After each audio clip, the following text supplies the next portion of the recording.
Hey, what's up? Hey, I'm Evan, the team lead for Redback Racing this year. Nice to meet you.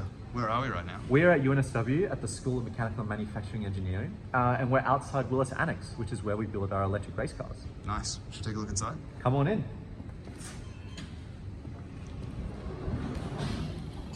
Cool facilities you got here. Yeah, we are so lucky to have so many amazing facilities provided to us, and it makes building our electric race cars really great for us. Nice. So how'd you get to the position you're in right now? I started in the team back in 2019, and I was working on the chassis department. 2020, I stayed with that team, and then in 2021, here we are as team leader. Nice. Do you have a highlight from your time as team leader? There's so many to be part of Redback. I reckon one of the best ones was in the beginning in 2019. After putting all that hard work into building the chassis and the suspension, seeing the car rolling down the drive to take it to launch time was just a really good feeling inside. Okay, well, here we are, lab 106. This is where the magic happens.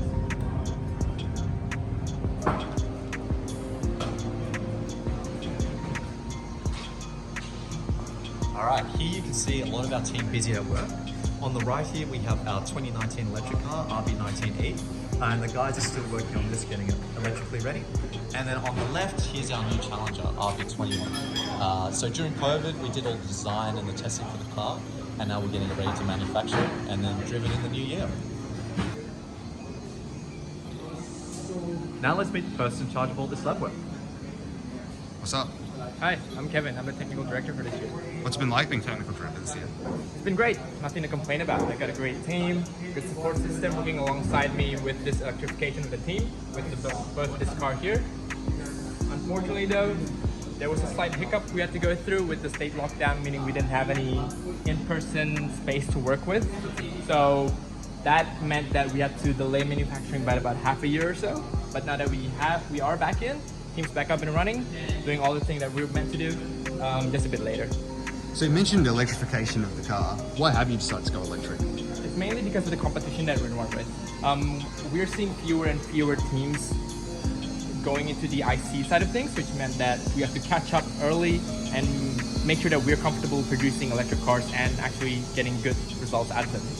So how's it been switching to electric cars? It's been great. There was a requirement that we had to kind of switch around this technical structure a bit to account for this electrification, which means that it's not as easy as crossing out the IC powertrain stream and changing the letters to EV. It meant a complete restructuring. We bring in more electrical people from the university to help us with that. So a bit of a challenge there, but it's not a challenge that's unwelcome for us. Unfortunately though, all good things must come to an end. My time ends here, but we do have Andre, who'll be technical director for next year. What's up? Hey, so as Kevin said, I'll be taking over him for 2022 as a new technical director. Working in the mech workshop, we just like to say a huge thank you for doing all the machining for us just before the end of the year. So here we have the cups that are going into a new car, as well as the uprights that interface together, comprising the biggest part of our suspension system. So in terms of manufacturing, there's a few little items that we have left off before the end of the year. The biggest one for us is getting our space frame welded, and also the electrical team getting ready to port all of their systems into 2022. Besides that, there's a lot of faces in the lab at the moment, a lot of new faces from this year and also the other years. It's really exciting to see everyone together working. So what have you got planned for the technical department next year? For the technical department next year, not too many major changes. The largest change that we're going to be focusing on into 2022 is making sure that we have the best drivers possible in the seats, as well as being able to make the best use of the data we have on track.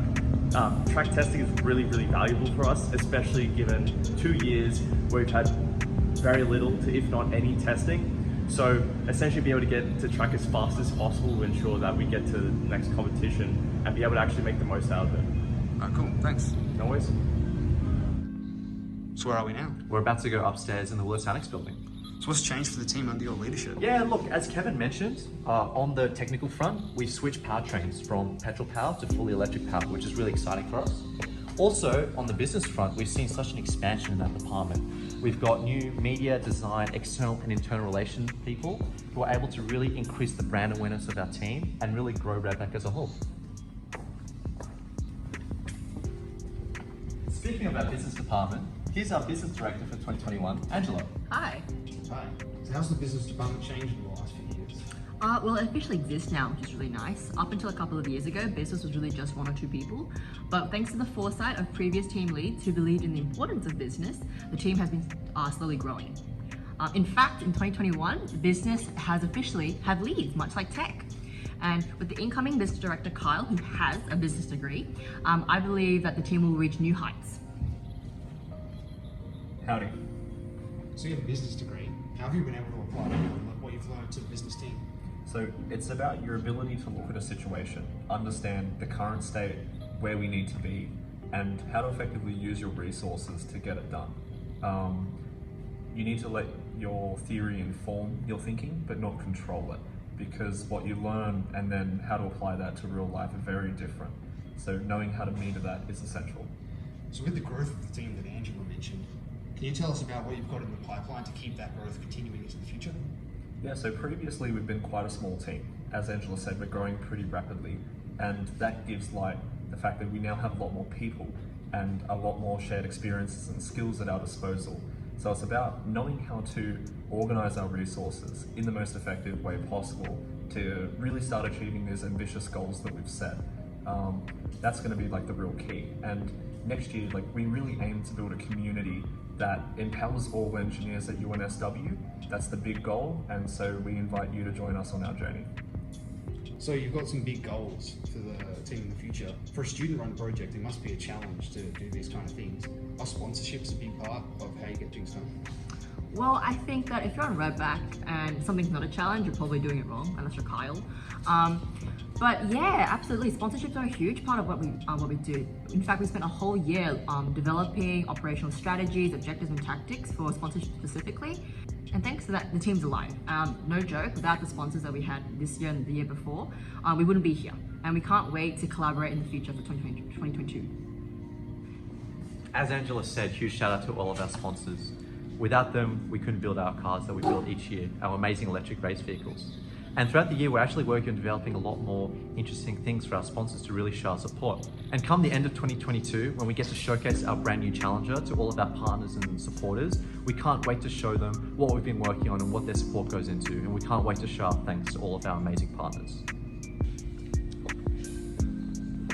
So with that kind of growth, I assume you're attracting a lot of new members to the team. Yeah, it's been amazing to see how far we've grown over the past 2 years, especially with COVID. Now here at Redback Racing, we really pride ourselves on giving our students an experience you cannot find in the classroom. Now whether you're a first year engineering student, second year business, design, media, arts, whatever you do, Redback Racing has an experience that will enrich your degree. And if you want to get in contact with us, see what we're doing, go check out our media channels, Instagram, Facebook, and our new and improved website, where we're developing a lot of interactive systems so you can get to know our car better and see how you can recruit into our team. And of course, last but not least, come check out O-Week stall in 2022. We'll have our car there, you'll meet some of our members, and you'll see how you can join our amazing team. Do you have any final reflections on your time as team lead? Yeah, look, 2021 was not the year we were expecting, but I was so amazed to see how far and how great our students adapted over the 2 years with the COVID-19 pandemic. You know, we've been locked out of the lab for the majority of the 2 years. We haven't been able to build a car, but we've been able to grow in so many other areas. And it's really impressed me to see how far our students have come over those years. And that's why it really excites me to see where the team's going to go in the future. You know, I'm just one person speaking to you on the camera, but behind me there's so many people in the lab working on the car and really getting it ready for 2022. And without these amazing people and this amazing team, I couldn't have done it without them. And it's really great to be part of such a great program. Are we in good hands next year? Absolutely, with our new team lead. Hi, I'm G. I'm a mechatronics and physics student, and I'll be the new team lead for 2022.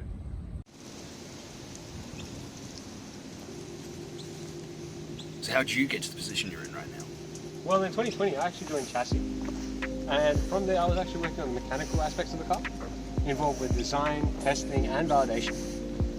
In 2021, I then moved into data acquisition, where that got me working with the data collected from the car, its processing, and then its analysis, which would then be used to train up our drivers, as well as improve the overall performance, which is useful for our track days and future events.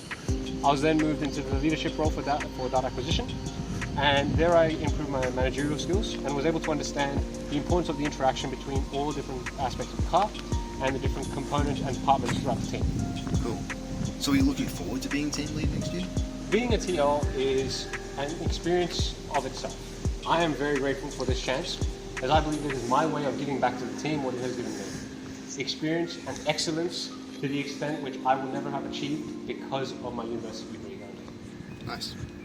So where do you see the team a year from now? Well, in 2022, at this point in time, so 1 year from now, I see us returning back from Winton and reviewing our results / performance in order to improve our 2022 car design. So what that would entail is that all of our track days would have been completed, all of our testing and validation for the car would be completed, and we would also have a prototype for autonomous vehicles ready by that point. We would be testing with our 21E vehicle to actually improve our performance and make sure that everything is functional. Thanks for the talk, but I've got to go back into the lab. Alright, thanks, man. Catch you around.